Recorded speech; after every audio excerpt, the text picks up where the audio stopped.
শেষ রাত্রি মানুষের আক্রোশ বরদাস্ত করতে না পেরে রাগে গুছায় বশীভূত হয়ে মৌলানা মুকিবুর রহমান সাহেবকে নিয়ে কিছু কথা বলেছিলাম।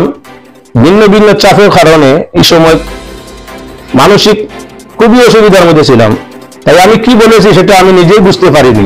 আমার সেই ভুল বক্তব্যের জন্য দেশবাসীর কাছে, সমাজের কাছে, মুফতি মুকিবুর রহমান সাহেব এবং ওনার আত্মীয় স্বজনদের কাছে ক্ষমা প্রার্থী। এবারে বরাকবাসীকে বলছি, ওনাকে আমরা দাওয়াত দিয়ে আনে যেটা মর্যাদা অনুযায়ী ওনাকে বিদায় করার চেষ্টা করবেন। আর এটা আমাদের বরাকের ঐতিহ্য, যে কোনো অতিথিকে দাওয়াত দিয়ে আনে ওনাকে সম্মান দিয়ে বিদায় দেওয়া বরাকের ঐতিহ্য। কোনোদিন অপ্রীতিকর ঘটনা বরাকে ঘটেনি। আর আমি আশা করছি কোনো অতিথি নিয়ে অদূর ভবিষ্যতে অপ্রীতিকর কোনো ঘটনা ঘটবে না। সম্মানিত ভারতবাসী, দেশবাসী, আমি সাংবাদিকদের দেখাইয়া আমার গরু আনছি একটা কথার স্পষ্টীকরণ দেওয়ার লাগিয়া। বিগত 21 জানুয়ারি মঙ্গলবার জাতুয়াপুরা আলিয়া হাফিজিয়া মাদ্রাসার বিশাল ধর্মীয় সমাবেশ ছিল। সেই সমাবেশে সম্পূর্ণ ভূমিকার দায় দায়িত্ব পরিচালনার প্রায় আমার উপরেই ছিল। আমি ভিন্ন ভিন্ন অতিথিদেরকে নিমন্ত্রণ করেছিলাম আমার প্রোগ্রামে আসার জন্য। তাই কোনো এক অতিথি বিশেষ কারণবশত আসতে পারেননি। তাই শ্রোতাদের আক্রোশের মোকাবিলা হয়েছিলাম আমি। এমতা অবস্থায় শেষ রাত্রি মানুষের আক্রোশ বরদাস্ত করতে না পেরে রাগে গুছায় বশীভূত হয়ে আমি মৌলানা মুকিবুর রহমান সাহেবকে নিয়ে কিছু কথা বলেছিলাম। গত রাত্রি যখন আমি সেই কথাগুলো আমার নিজ কানে শুনেছি, তাই আমি নিজেই দুঃখিত।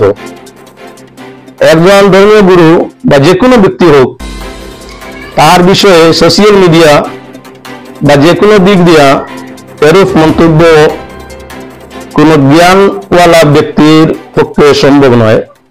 তাই আমি যে সময় এই কথাগুলো বলেছিলাম, মানসিকভাবে আমি অসুস্থ ছিলাম। আমার ভিন্ন ভিন্ন চাপের কারণে এই সময় মানসিক খুবই অসুবিধার মধ্যে ছিলাম। তাই আমি কি বলেছি সেটা আমি নিজেই বুঝতে পারিনি। রাত্রে যখন 22 তারিখ রাত্রে আমি যখন এই ভিডিওটি শুনেছি, তাই আমি দুঃখিত হয়েছি। তখন আমি আমার সেই ভুল বক্তব্যের জন্য দেশবাসীর কাছে, সমাজের কাছে, মুফতি মুকিবুর রহমান সাহেব এবং ওনার আত্মীয় স্বজনদের কাছে ক্ষমা প্রার্থী। আমি এরূপ কথা অবশ্যই আর কোনোদিন বলবো না। আর বরাকবিলির জিম্মাদার আমি নয়। তাই বরাকবিলির ভিন্ন প্রোগ্রাম হয়তো উনি রেখেছেন, যারা প্রোগ্রামে ওনাকে ইনভাইট দাওয়াত করেছেন, আপনারা ওনার সাথে যোগাযোগ করুন, আনুন। যথা উপযুক্ত ওনার মেহমানদারি আপনারা করিয়া যেভাবে ওনার সম্মান রক্ষা হয় আপনারা ওনাকে সম্মান দিয়ে দিবেন।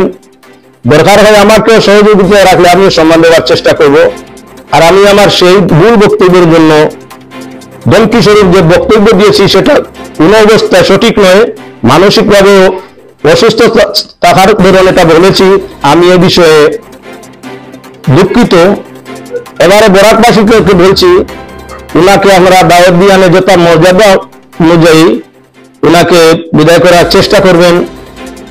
আর এটা আমাদের বরাকের ঐতিহ্য, যে কোনো অতিথিকে দাওয়াত দিয়ে আনে ওনাকে সম্মান দিয়ে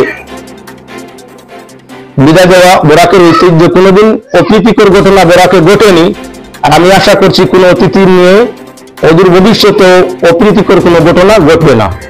ধন্যবাদ সবাইকে জানিয়ে আমি আমার বক্তব্য সমাপ্ত করছি। আসসালামু আলাইকুম।